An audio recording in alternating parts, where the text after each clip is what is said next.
welcome to Wellness in the Wilderness. Come with us on the trail of life as we inspire you to take a step outdoors, to disconnect from the distractions and reconnect with yourself. Sydney Williams and her guests will motivate you to get active and get well. Now, here is Sydney. All right, welcome to Wellness in the Wilderness. I'm your host, Sydney Williams, author and founder of Hiking My Feelings. Today, I am recording in Salt Lake City, which is the ancestral lands of the Shoshone, Paiute, Goshute, and Ute Native American tribes. And we're sitting in front of the Comfort Inn here in Salt Lake.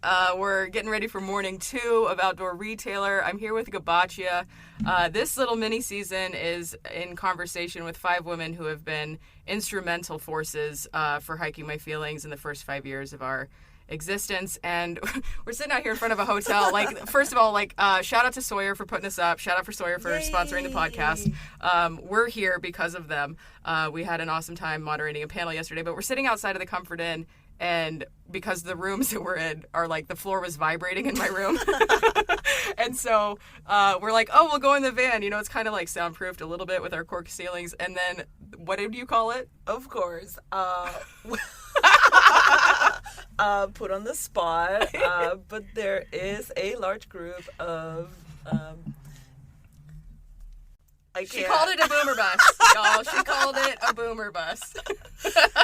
There is a group of boomer tourists staying here, and the boomer bus has arrived. I was ready to go. I took my deep breath. I started the intro, and then I hear beep, beep for an hour. So here we are. Today we're chatting with Gabaccia Moreno. She is on the board of directors here at Hiking My Feelings as our director of social responsibility. She's also the executive director of the Outdoorist Oath.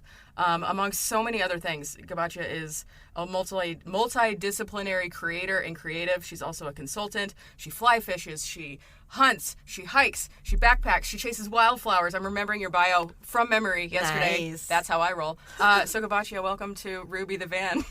Thank you so much. Yes, this is exactly how I pictured this to happen. I would not have it any other way. I know this is the Hiking My Feelings studio headquarters, and it's just an honor to be here. Oh, I love it. And shout out to Gail Straub, because the only other interview I've actually done in the van with another person was with Gail. Wow. In 2019 when our tour went through Boston. Nice. We met up for a hike, and then we did a little podcast recording in the parking lot. So what a treat. Yeah, and she's on this season. So thank you, Gail. Thank you, Gabaccia. And actually, that's a good point. Isn't that how we connected? Was you heard about me through She Explores? Yes. Absolutely. In the group? Yes. Yeah, oh my gosh, this is so bittersweet, because this was, 6 years ago? 5 years ago, 5 years ago. There was an episode of She Explores, and you were in it, and I was like, whoa, this is so cool. And then I remember I tuned into one of your Instagram lives before you did the REI tour, and you were talking about this tour, and you told your story of the Trans-Catalina Trail. And I was like, whoa, I need to see if we connect, because I knew I was going to be on the road that summer. And when I saw that you were going to be in Kalispell, I just hit you up. I was like, hey. Shall we meet for coffee? Oh my gosh, and I'm so excited because Barry and I are going up to Kalispell later this summer for the Highlander adventure in Kalispell, September 19th to the 23rd. So I think we're just missing you. Yeah. But I am very much looking forward to, because we went to coffee in Whitefish, right? In Kalispell, downtown. Oh, Kalispell. Okay, Coulter Coffee. Coulter Coffee. Shout out. Yes. They put that marshmallow, that fresh, homemade marshmallow in the latte or something. It was amazing. It's the best latte ever. I just can we talk about all the full circle moments that have happened this weekend as it pertains to this journey? Yes, please. So we're connected. We're doing this thing. The only other person I've interviewed live in here is Gail. Gail from She Explores. That is our tie. That's how we connected. We're talking about we're going to both be in Kalispell at different points during the summer. We got gifted free marshmallows yesterday. We on the really floor. did. Oh my goodness. It's and so I totally forgot about the marshmallow and the coffee there. And I was like, oh my God, it's little nudges from the universe. They're oh, look at your friendship. It's like marshmallows. You've come this far. Here's now a full bag of marshmallows. It started with one marshmallow in your latte. Here's a full bag of marshmallows for each of you. Yeah. Totally. So fun. Okay, so for everybody that doesn't know, I recently joined the team as a facilitator for the Outdoorist Oath, a opportunity that was earned, but offered by the Outdoorist Oath to bring in some more facilitators to expand their reach and their work and do more of the epic things. Walk us through this journey. Like, you are crushing, and you guys are raising so much money. You're doing so much good. You have these incredible workshops. How did you get into this? Because, this founder team is insane. Let's start there. Yes. And I will just say, we're raising money, but I wouldn't say much money yet because, I'll just start there because that comes with a lot of privilege, right? The Outdoorist Oath was co-founded by legends Teresa Baker, Jose Gonzalez, and Patagonia. And with that, we were very lucky to have corporate support from not day 0 and not day 1, but maybe day 90 days in or something, which is still huge for as far as new young nonprofits go. And so with that, we were able to put together a small part-time team that does the day-to-day. And what the Outdoorist Oath is, we like to explain it in 2 parts. So on the one end is this platform, which is the nonprofit, right? The kind of the structure that supports the work that we do. And through that structure, we support programming, experiences, webinars, talks, panels, in person, online, that support people taking action for planet, inclusion, and adventure. And then on the other side, the Outdoorist Oath is an oath, right? So it's an action-based promise that we make as a collective to take action for planet, inclusion, and adventure. And the way that we do that is, as you know, Sydney, we have a namesake workshop, which is the Outdoorist Oath workshop, where we guide people through a set of tools and frameworks that support them in that journey of taking action. And then, of course, we all recite the beautiful Outdoorist Oath and commit to taking action and commit to having fun while we're doing it, damn it. Damn it. Good trouble is what we're making. Yes. Oh, man. I just, and I also want to reflect something back to you because you're like, no, we haven't been raising that much money. And we, got support on, day 90. Also, about damn time. You know what I mean? Right. Okay, about damn time.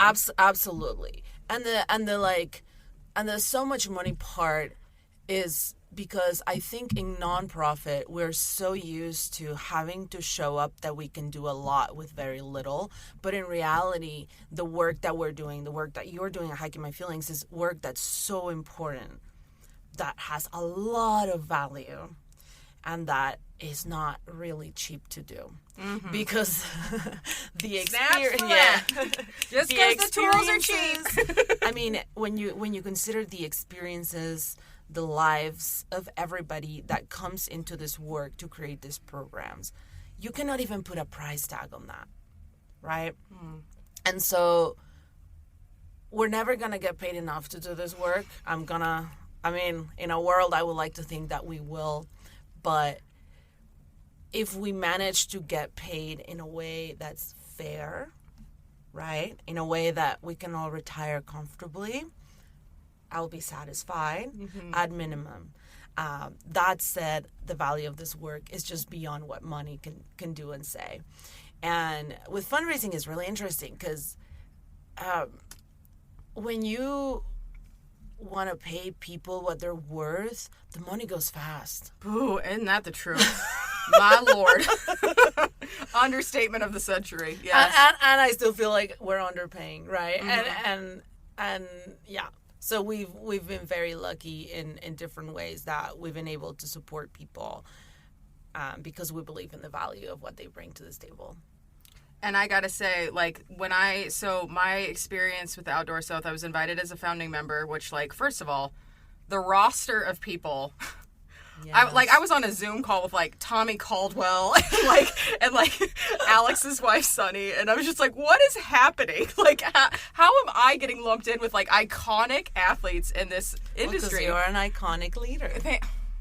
I'm going to take that. I'm going to receive that. I'm going to let this bus do what this bus does in the background. Let it rumble for us. Let's do a drum roll. Bus roll. So thank you. I'll take that. So I was invited, as I should have been, and as is appropriate. Totally. But then when on the compensating people part, last year I was on tour with our friend's band. I was pretending to be a tour manager for a little bit. Nice. Yeah. But I remember I was on the tour bus and I was like a guest speaker. And when I was offered that spot, like the compensation for 10 minutes of my time, I was like, I have never felt so valued in any situation I've ever been in. Like, this is appropriate.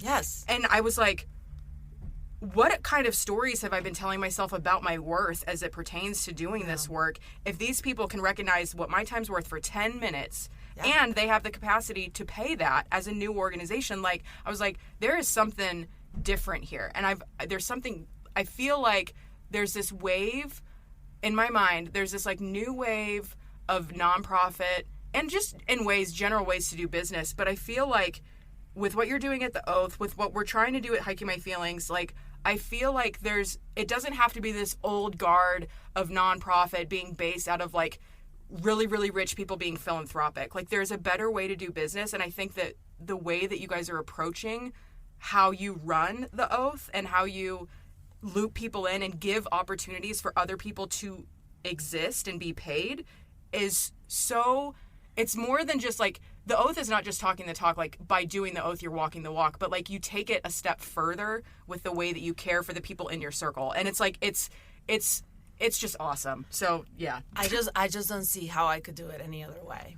You know, we truly believe, and I'm gonna say I really thank co-founder Patagonia for this framing, because she is always very upfront and loves the money talk, and she's always like, no, we need to pay people what they're worth. You know, like, I don't want people's nonprofit rates, right? I want their full rates. And the reality is, and we'll see these we'll see proof of concept over the next few years, right? Like how much the people that are able to support this work see that value and show up for that value. Because at least I know personally, I cannot do this if I'm asking people to sacrifice their earning potential, because this world is cutthroat, right? And so that doesn't feel fair, especially as coming from spaces where I've been in that situation, right? Because I have a really hard time having a job that doesn't align with my values and that doesn't feel like I'm having a positive impact in this world. And nothing against folks that do that, because I know that unfortunately in this world the opportunities are limited, and that's right, and that's systemic. And that's like why we talk about the nonprofit industrial complex. It is an industry. And so really we'll see brands showing up and supporting us, supporting people doing work for Planet Inclusion Adventure. So we'll see if they talk the talk. Yeah. When they, instead of getting that big cut of profits, are supporting the work that we're doing. Yeah. Well, and I think just kind of carrying over our conversation that we had yesterday during the Sawyer panel at Outdoor Retailer, we were talking about people over profits. And there's so, like, as I was facilitating this conversation yesterday, I was like looking out at the audience and I was like, I wonder who these people are, right? Like, who from here is going to have some kind of seed planted by some story that one of you guys shared, and how is that going to change the world? Because it really, it just takes, like, the right language. And the reason that I say this is, like, the Outdoorist Oath gave me the framework and gave me the language to go then execute the biggest dream I've ever had for Hiking My Feelings, which is our events in Sequoia. Yay. Like, I knew, I felt in my soul what I wanted that to look like, but I didn't know how to talk about it because I don't come from a background of conservation. I don't come from a nonprofit background. So I was like, what are the words that I need to use? Because, like, ultimately that's all this ever comes down to, is how we communicate ideas, how we communicate value, to your point. So as it pertains to the Outdoorist Oath and your work in general, you recently were like, I'm not going to have an extra job so I can pay rent. Let's talk about your lifestyle switch back to something that sounds like and appears to be way more fulfilling than what you were doing previously. Yeah, I think, I've fallen in this cycle multiple times in my life where I get so caught up in like working and find some sort of financial stability. But I just haven't found that without having to work 12-hour days. And so the past year and a half to 2 years, oh gosh, no, this is from 2020. Okay, since 2020, I've been working 9 to 9, let's just say. And so at the end of last year, I was feeling the burnout. And I was like, I need to make a change. And I need to make some choices in my life. And I think I was telling this to you yesterday, last year was the year I've made the most money in my life, and I have no idea where it is. Except I know it's on rent and utilities, right? So it's like, wow, that just went. Mm-hmm. That just went. And it did not feel fair to me to be paying for my landlord's mortgage when I haven't even had the opportunity of saving up for a down payment on a plot of land. Right. You know, because I don't even need a house. I just need land where I can put my camper. Thank you. And so let's build that commune. It's happening. Let's do it. Let's do it, Sydney. Well, we're on the lookout. You keep me posted. I'll keep you posted. Yeah. And so Roberto, my husband, and I decided, let's get back on the road. We have the camper now. You know, I don't need to be overworked because I'm not going to be on the road and be overworked and work 9 to 9 on the road. Like, heck no. You know, cutting expenses, cutting the income, sure. And also create space to create our own thing. You know, because we're very passionate about telling stories. And so that's kind of where we're at right now. We just started back in March of 2023, this year. For those listening in the future. Welcome. For those in 2030 listening to this. And I'll tell you, I also, something that I expected is like, oh, now I'm on the road, I'm free, overnight, fulfilling life. And it has not been that, because it is, as I've gotten older, it is harder not to have running water and your own bathroom. Absolutely. These are real challenges. Especially as a woman, as women, I feel like you will relate to this. I can't just pee anywhere. Yeah. Barry can go anywhere. He can pee in a bottle in the van. He can do whatever he wants. And I have to, find a place. Yeah. Exactly. So that, I'm already spoiled. I already have American people problems and rich people problems because, let's face it, there's so many people in the world that don't have running water. We're so spoiled. So I'm spoiled. So now I have to deal with that. And I'm burned out. And I have not had time to process this shit. So the first month and a half, it was a real struggle.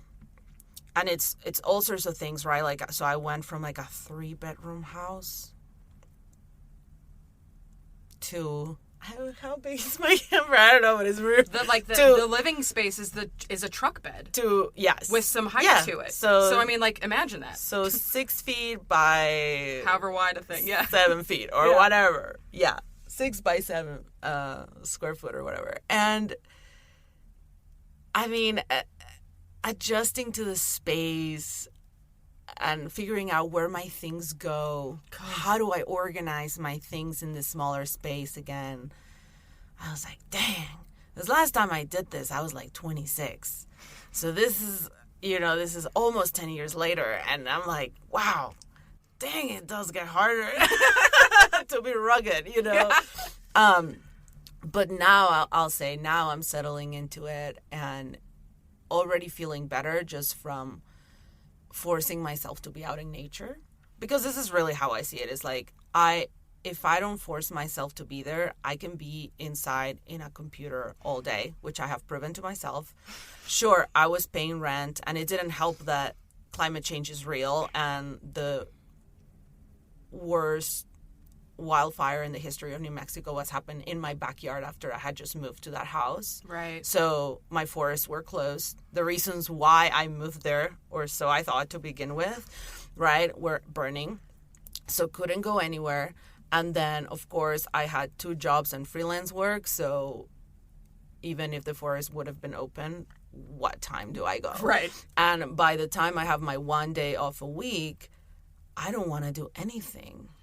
I don't even want to go outside for a breath of fresh air, you know? Right. I just want to be horizontal all day and not think.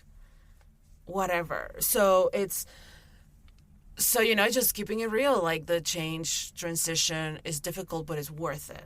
Over time, you settle into a rhythm and you start seeing the benefits of not paying for someone else's mortgage, and starting to build your own freedom little by little. Yeah, so I can totally relate to all of that. So we've been off Catalina Island for almost a month now. Mm-hmm. And everything you were saying, I'm just, for those of you that aren't watching because this isn't a video, I'm just over here like basically headbanging in the van as Gabaccia is talking, because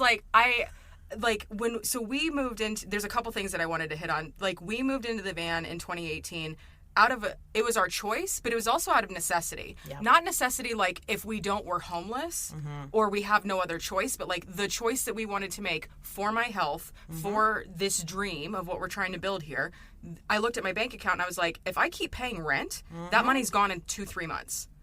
If I leave, that money goes for 6 or 9 months. Yeah. And even longer. And the strategy that I deployed, don't recommend it. Don't do this. I'm not a financial consultant. But I looked at what I had in the bank and I was like, that's like almost a year of minimum payments on my credit cards. If it came to that, like I could, and I did. Like, we put all of 2019 on credit cards. I'm still paying those off, by the way. But like, same. But it afforded this lifestyle. So like, one, I want to acknowledge that there are people that live like this because they have no other choice. Yeah. So in and of itself, there is some privilege with this lifestyle.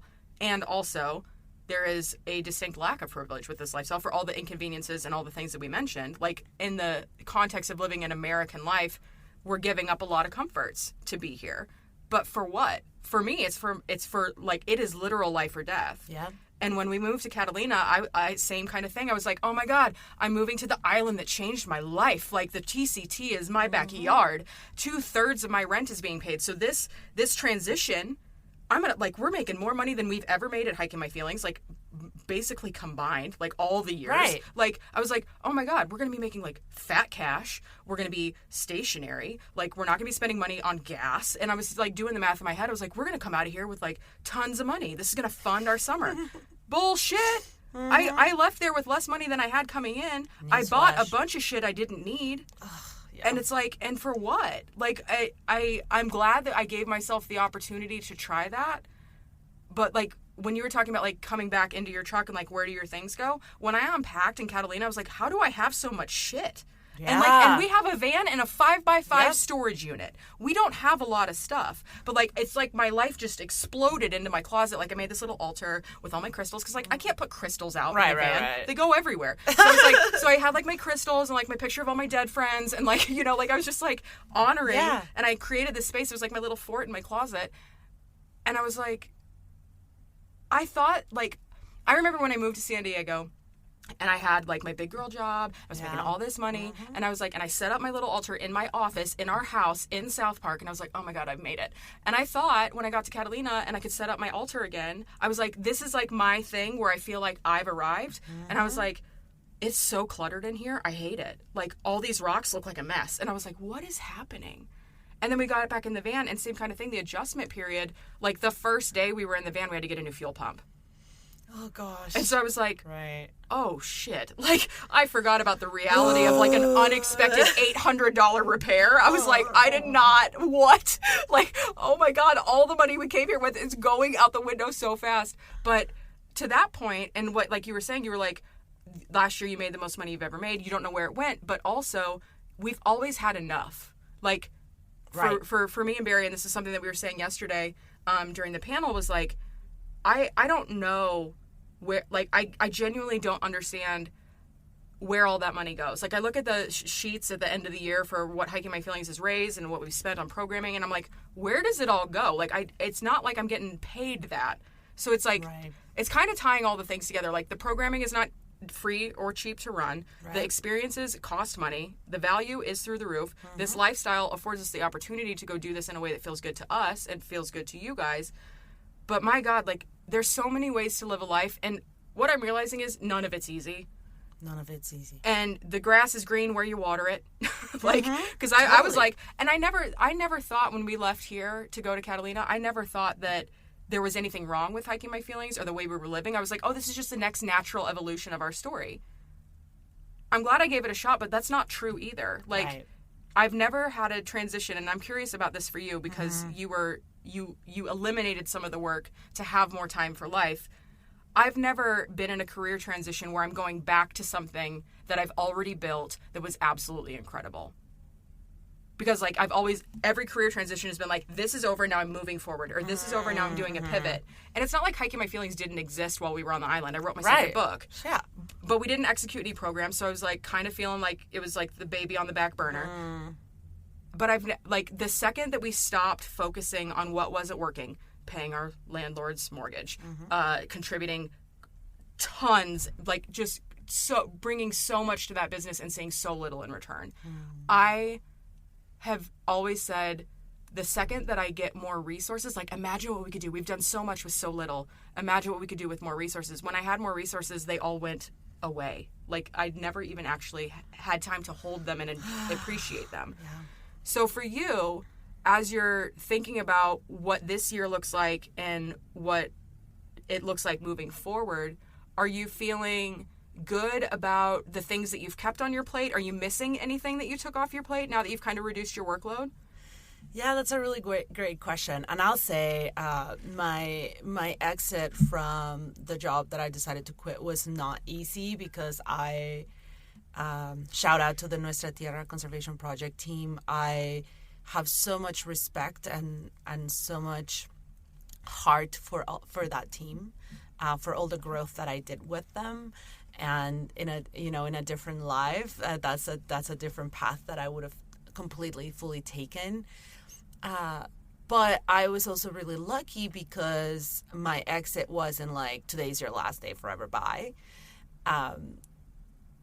They see the value of what I bring to their team, to the work that they do. And so I've been able to stay on a couple of contracts with them. So I was allowed the opportunity of closing my participation in the Casno Range National Monument campaign, which got literally designated 2 weeks after my last official day as a full-time person. And so I've been able to go back to El Paso, Texas, and meet with my coalition and celebrate this 50-plus-year-old campaign to protect their local mountains and natural spaces. And so it's been just really beautiful to be able to have that transition in that way and still be in relationship with these folks and still pretty much collaborating and intersecting in different places. Like last week I was speaking at Children in Nature Network conference, and Angel Peña, the executive director, was there, and it was just like homie, same old times, like we're still in the good old days. And and so that's been really beautiful and a big privilege for me. And then obviously I kept my role at the Outdoorist Oath, which is still pretty much part-time work.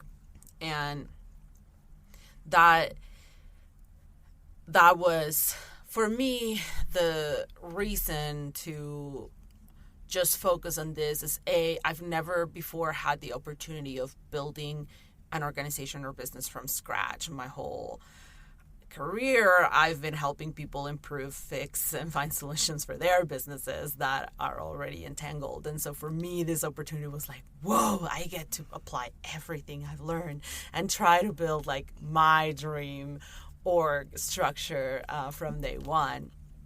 And so that I've known from day one, and that's been beautiful. But I was not, if I was doing a decent job, stretched thin as I was last year, I thought, what can I do if I am rested? Yes. And so that's 2.0 for me in my baby journey of being a quote-unquote executive director, for lack of better titles for things and people. Well, and the thing I like about that too is like one of the things that you mentioned is that the Outdoorist Oath is part-time work, and it's like it's part-time work in the framework and structure and understanding of like a 40-hour work week or however many hours you actually work. Correct. But what I'm hearing is that you've got a really fulfilling job that is helping you meet your needs. Yeah. And possibly like now that you've eliminated some of the expenses, get to a place where you are able to more accurately predict your financial future or have meaningful ways of spending versus giving it to a landlord. So it sounds like you're finding your balance, and by being in the truck and forcing yourself, air quotes, forcing yourself outdoors, like it sounds like you're well on your way to finding your version of wellness in the wilderness again. I'm getting back to it, baby. So talk to me about what you got coming up this summer, because you're doing some epic stuff. Like you've got a trip with Sawyer, you've got some fly fishing stuff. Tell us all about it. Like you are a jet setter this summer, girlfriend. I am going. Yeah. So I've had this opportunity through my ambassadorship with Sawyer to visit the Marshall Islands here in a couple of weeks. To see firsthand as an ambassador some of the humanitarian work that they do out there with providing clean water to the island. And so I'm just really excited. This is, I mean, I don't know. I've never been in an island in the middle of nowhere. As close as an island as I've been is like Isla Mujeres in Mexico, which is like, I don't know, a 10-minute boat ride to mainland. Right. So this is like, oh gosh, where's the closest mainland? And for people that don't know, because I didn't know where the Marshall Islands are, tell me about how you have to get there, because it is out there. It is out there. So pretty much I'll fly from Montana all the way to Honolulu, and then an extra 6 hours further down to the Micronesia region of the world, where there's so many little islands. And the beautiful thing is that in the Marshall Islands, this area is full of what is called atolls. And atolls are kind of like ring-shaped islands. So they have like, yes, I know. Isn't this beautiful? Like you have to look it up. Okay, I'm so excited. Link on the show notes to an atoll. What the heck an atoll is, but it's beautiful. And I'm like, well, not only am I going to an island, but I'm going to this specific type of island that just has this like lagoon in the middle, you know, or like, my God, I can't. It's a ring. It's a ring of in the blue vast ocean. So that's coming up, and I'm really excited just to go and learn and connect with the local people and you know and continues to see like how I can show up for Planet Inclusion Adventure while I'm there. They have, and the reason why I was brought on this trip is because I'm an angler, like you mentioned earlier, and the Marshall Islands have the National Fisherman's Holiday or National Fishing Day, or so it coincides that we'll be there through that celebration. So I'm just really excited because nothing, you know, when you hear about other countries or areas of the world, and Marshall Islands has only been it's really bizarre. I mean, politically it's really bizarre because it was owned by like Spain, Germany, now the U.S., but not really the U.S. I think in the 90s they got kind of like their independence, but they're still part of it, but not. Like I'm still trying to understand the whole political landscape of that. But when you think of places overseas that, especially, you know, we're doing clean water work. So, okay, these people need help. Sure. But these people, right, the Marshallese people have traditions and culture and life and celebration. So what a joy to be there during a celebration, right? To embrace it from that perspective, because at the end of the day, it is the joy that I think really grounds the work in a way that's sustainable and in a way that we can approach each other through celebration. So we talk about asset-based versus deficit-based, right? So I'm not going because they don't have clean water. I'm going because they are amazing people that celebrate life despite everything else. Yes. And that's also, you know, for us who live here with all the comforts that we have, It's just big lessons to learn. Yeah, and great stuff to bring back. Like there's so, I think like there's so much to be gained from something like that. And when I think about my experiences working with brands, whether that was in my function as somebody working in a PR agency or in like seeking ambassadors and seeking athletes to sponsor, whether that in skydiving, now as somebody who has sponsors in the outdoor industry, I mean, I'm willing to be proven wrong, and I hope that I am. But I got to say, I don't know anybody that's doing it better than Sawyer right now. And I'm not just saying that because they're sponsoring the podcast. Like, to bring an angler to an island to understand the work that they do outside of selling things, like the good that they're putting into the world, and to give you the experience of being able to enjoy that celebration. Yes. Like, that goes so far beyond, like, yes, the financial support is important, and we love it. Thank you. And also, that kind of immersion experience, that is the real deal. I want that more than I want free stuff. I want that more than I want sponsorship dollars, honestly. To be able to connect with the cause so deeply, what a gift. I think it's incredible. I couldn't agree with you more. And when it comes to giving back, it's so funny because I don't know, I've been working with Sawyer for the past couple of years, and I think that I was like, wow, y'all do so much and brag so little. No kidding. Girl, I had no idea. Because, like, here's the difference, too, for me. And I hope that you feel comfortable going here. I'll just do this solo if I need to. When I think about companies that have a talking point about how much of their profits they reinvest back into the industry, I'm calling you out, REI. 75% of your profits you reinvest. First of all, why do you have profits? It's a co-op.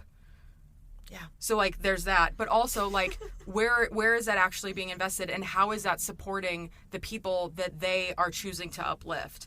Like, I didn't know that Sawyer reinvests 90% of their profits because they don't go around bragging about it. They just go do the work. And I also love and appreciate and admire and deeply respect the way that they're going about this. Like, when Sean Kapoff yesterday was talking about the work he does with One at a Time, he's like, he goes, gringos don't touch the filters. Like, we go down, and they have networks of people that they have worked with for years to ensure clean water. And it's the people that live there giving it to the people that need it, rather than us coming in with our capes and our flags and our saviorship. Yeah. Yay. And, like, yeah, we're white, and yeah, we're facilitating this work because the people that own the business are white and the people that are doing this are white. But we also don't have to center ourselves. And I think as far as like actually walking the walk and talking the talk and doing it right, I have yet, and I like I said, I am willing to be proven wrong. And if there's another brand out here who's doing stuff like this, please let me know so I can celebrate you as well. Yeah.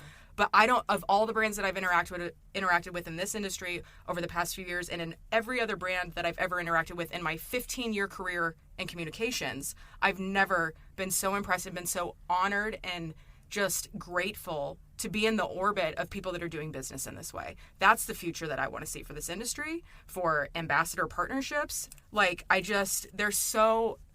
love it so much. Like, I'm just so impressed. And being here for Outdoor Retailer and seeing everybody and being back in community, like, I didn't realize how isolated I had felt until we were at Kenya and Michelle's thing yesterday for Outdoor Journal Tour. And I was like, I haven't been in a space that I didn't create where I have felt so seen and heard. And we're in the middle of a trade show floor. We really were. And I got up there and I read a poem about, like, I unlocked some core memories yesterday, but, like, all of which is to say, like, I'm grateful for the opportunity to be here because of Sawyer.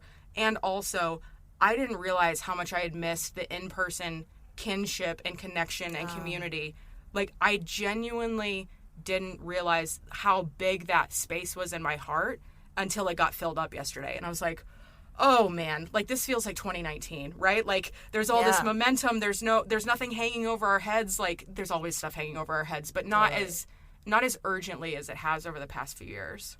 Oh, I agree with you so much. And I think also what's very special about this particular ambassador program is that how beautiful that they're investing in us, hanging out with the team, hanging out with other ambassadors, and, like, actually connecting as, like, a team of people that have aligned values and a common goal. Because you may have thought, like I did, that Sawyer was in the business of selling water filters. And not realizing that they're actually not in the business, but in the mission of bringing clean water to people that need it most.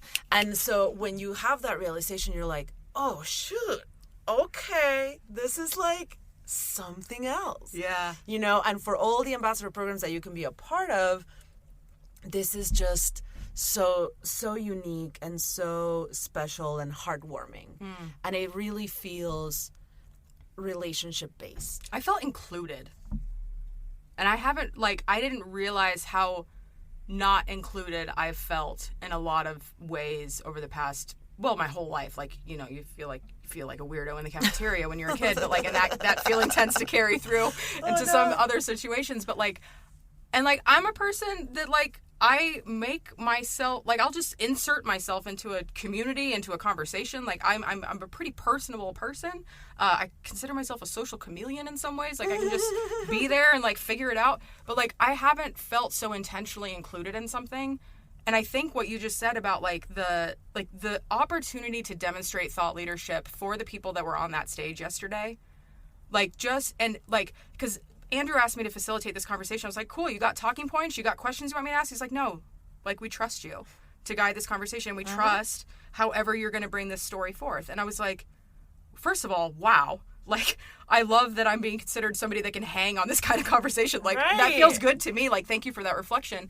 But also, there was no ulterior motive yesterday. Like, there was no, like, this is all about us and make sure you hit these points, which, like, I've been asked to do before. We've definitely talked more about Sawyer right now today than yesterday. Yeah. At the panel of the day. 100%. Yeah.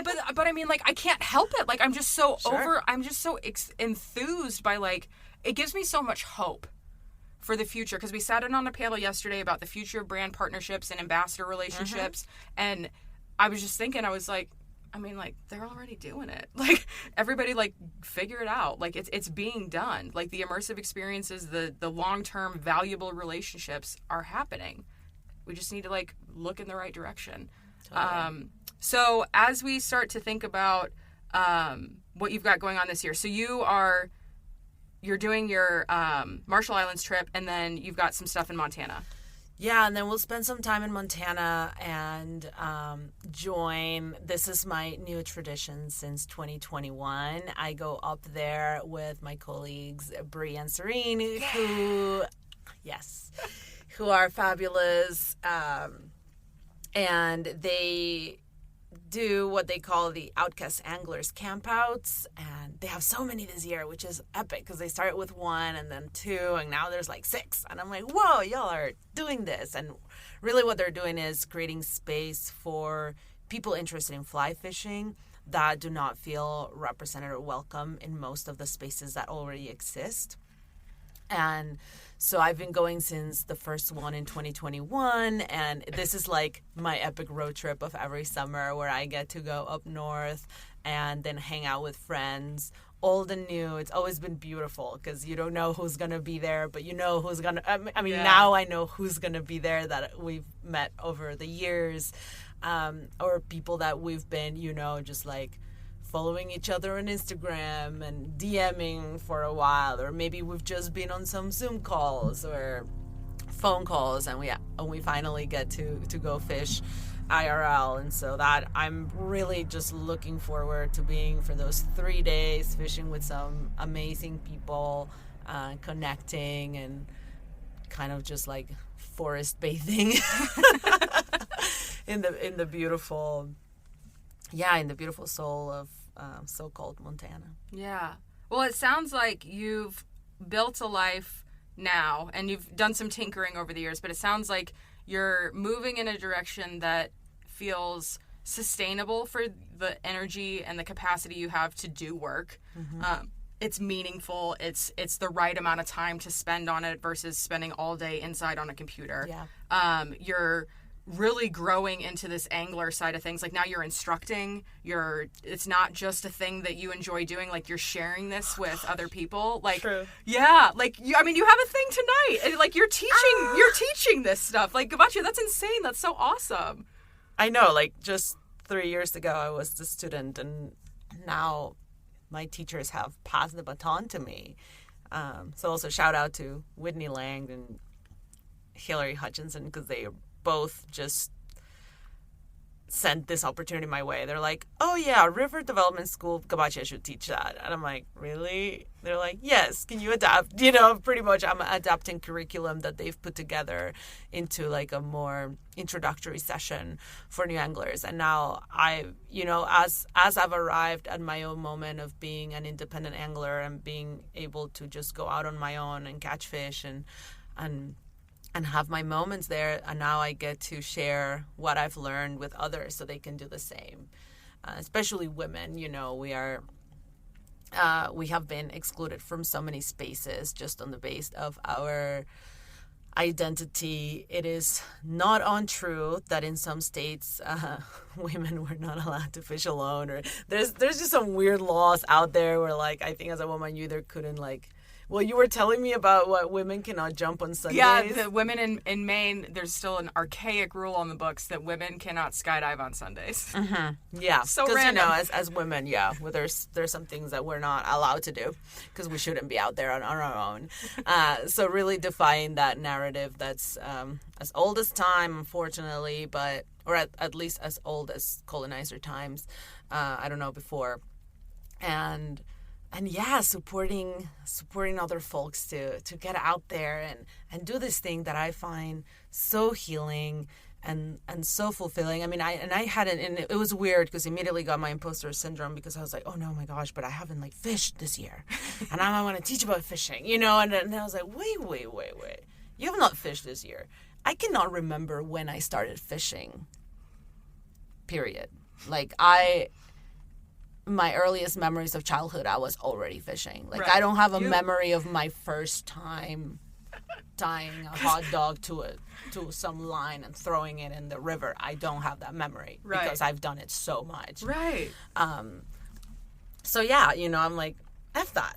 Well, and I think that's a beautiful point, and possibly like a really nice space to land and end this on is like, we don't, like, you have lived your fishing experience. You didn't go to school to learn how to fish. You don't have names, like letters after your name because you're such a great angler. Like, this is, you were born into it. You have been doing it your entire life. You can't separate the memories out of, like, when you fished and when you didn't. And I think for anybody that's listening, like, I love that you brought up imposter syndrome, and that it's really hard to remind ourselves that we, like, being experts by experience is as valid, if not more valid, than being experts based on education. 100%. Yeah. And I've had, you know, when it comes to fly fishing, I've had opportunities of being educated. Like I said, you know, I have teachers, and yeah, I'm the teacher. But I went fishing a couple of days ago. You know, I got there and I caught fish, and I was like, oh yeah, I do know how to do this. You know, and that's because it's already in my body. It's already in my muscle memory. I know how to do this, of course. That's why I've entrusted with this. Yeah. That's why I've entrusted with this. And while I just started fly fishing really 4 years ago, or 5 maybe. Oh gosh, see, I already don't remember. That's just been what I've been. But it's not just that I started fly fishing, but I started and did it every weekend. Yeah. Over the, you know, because a lot of people fly fish and they just do it for a season. Like, oh, I'll fly fish a couple of times in the summer, and that's what they do, and that's cool. And then there's other folks that like do it more. And when I got into it, I just knew that if I wanted to get good at it, to where now I can take a 6-month break and then go and catch a fish, I was diligently. You were training. I was training. Yeah. I was out there. Yeah. But it's funny because I say training, but really, I mean, it's more of a practice. It's like a meditation, because something about fly fishing that's really beautiful is that if you're not present, you're not catching any fish. And even if you're present, sometimes you're not going to catch fish, because fish are smarter than you sometimes, and that's okay. Yeah. That teaches you. That keeps you in check. Right? They're difficult, and that's fine, because it makes you a better angler when you don't. I feel like it makes you a way better angler when you don't catch any fish than when you do. But you know, catching them is fun for sure, and meeting them and saying hi. I just want to say hi. I just want to meet them. Hi, kiss, bye. But you really have to be present, because it's all timing, and so that timing and that connection of like reading water understanding how this being, this relative, how this relative is existing in this ecosystem, and how, for me, it's connection to my ancestors. To me, is understanding that I'm able to provide for myself and my family if I need to. And so you have to be present. There's just no other way. You cannot provide for yourself out in the wild if you're not present. It's just the absolute truth. I mean, you can get lucky, but it's very unlikely. And with that is true for life. True for life. True for life. And I just want to, I hope that you never stop fishing, because when you were just explaining, being in the water, your voice slowed. You became. I was there. I was there. I was like, girl, she's got her angling stuff in her. I don't even know what's called. Is it a rod or reel? It's a rod. A wheel. She's got her rod in her hand. She's looking at the fish. She's reading the water. I was transported just now. Oh, I love it. So Gabaccia, thank you so much for joining me. Where can people get in touch? How can they get involved with what you've got going on? Yeah, so I'm better reached through the grams at Gabaccia. That's Gabaccia. But also, please come check out the Outdoorist Oath.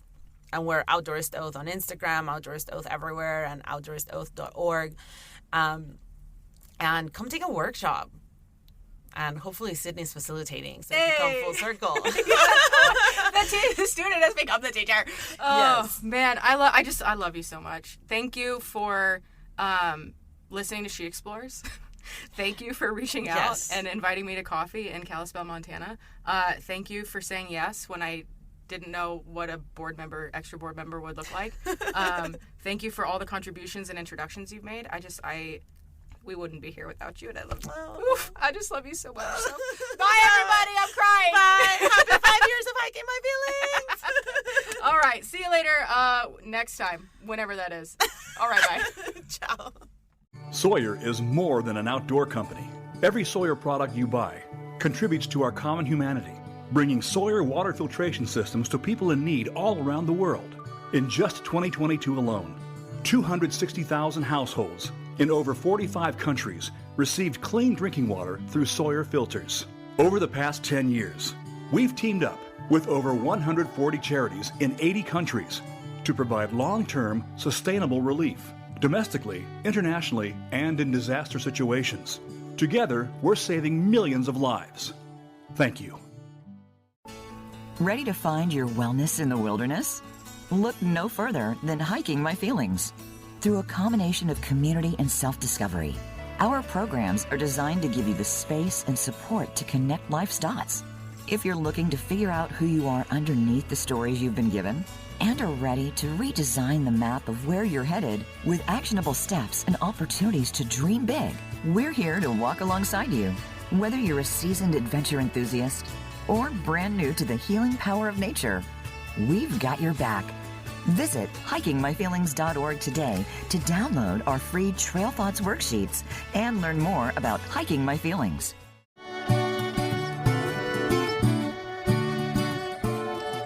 Thanks for joining us on this week's show.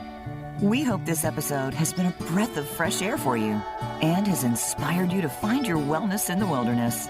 We will reconnect with nature and you again next week.